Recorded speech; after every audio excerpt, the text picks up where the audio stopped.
今あれがバズっちゃうんやろ、焚き火が。知ってます？もう焚き火がめっちゃバズっちゃう。なんで？あれもミルクだけに作った焚き火が相当バズるやつ。変に BGM つけるの怒られる。これピリ辛ホルモン。指でバズる。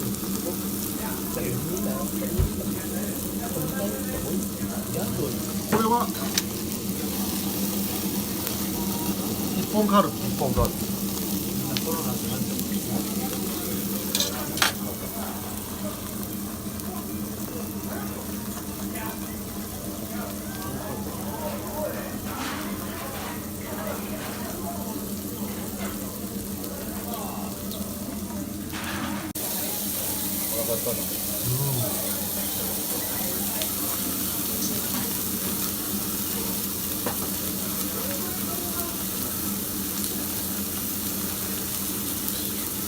じゃあ我慢しろ。そうだそう。別場だよ。あ、味噌汁の卵入りにしようかな。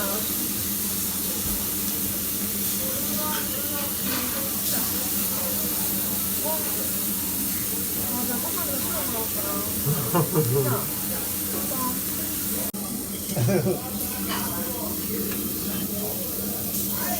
モザレタタイミングでホルモン食べたけど大丈夫。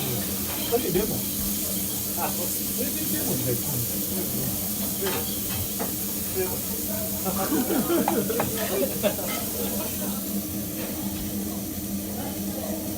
エディさんもコーラいる？あ、いる。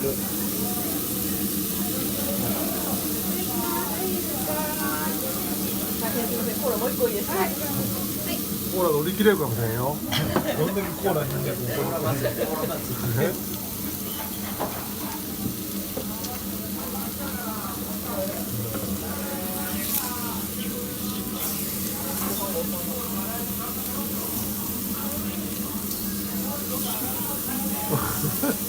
ご飯待ち。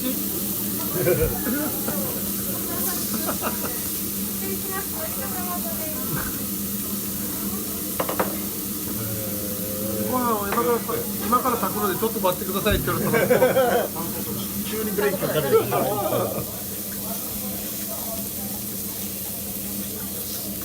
んで食わんの？ご飯なんかね。一個あげる。じゃあ食べるわ。すき焼き風で食うわけね。一人でまだ行きます。これぐらいで。キムさんもう一個。いやもう俺はいいです。俺まだ。あでも一個余っちゃう。いやいや、まあ、その代わり海苔もらうご飯が来るけん、ご飯に一緒にやる。